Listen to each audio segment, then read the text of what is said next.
told your friend you're not okay?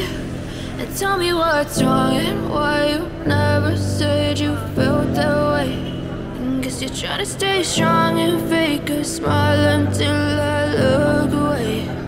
But I've known you too long, it hurts to watch your blue eyes fade to gray as you fade away,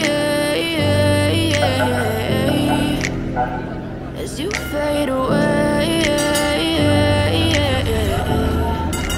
You told your friend you're not okay, and tell me what's wrong and why you never said you felt that way. And guess you're trying to stay strong and fake a smile until I look away. But I've known you too long, it hurts to watch your blue eyes fade to gray as you fade away,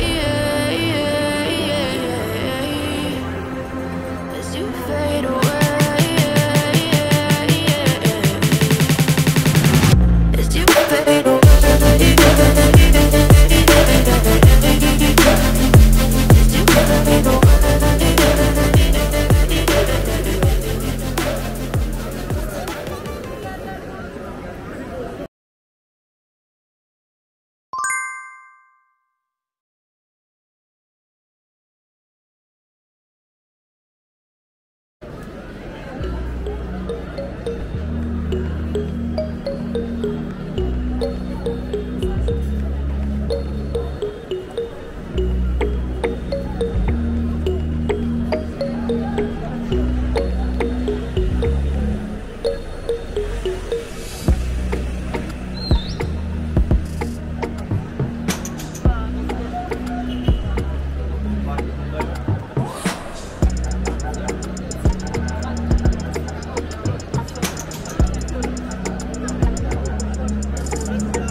Sonra tekrar.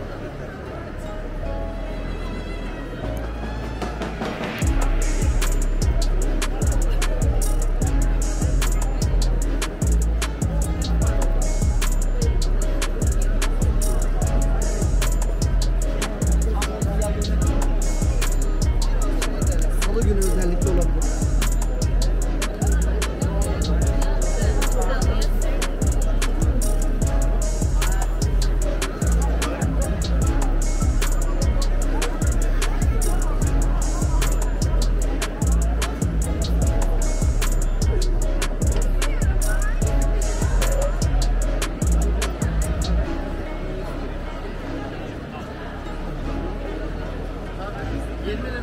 Para birimi.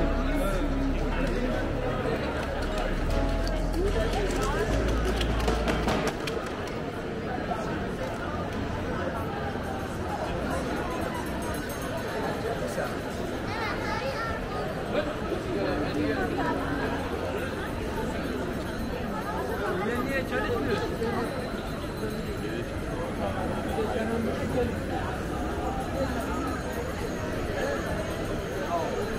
Look, bir sigara de.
Eğer telefonu aranmaz. Ben dedim ki ben artık ben de istemiyorum. Güzel bir şirkette var.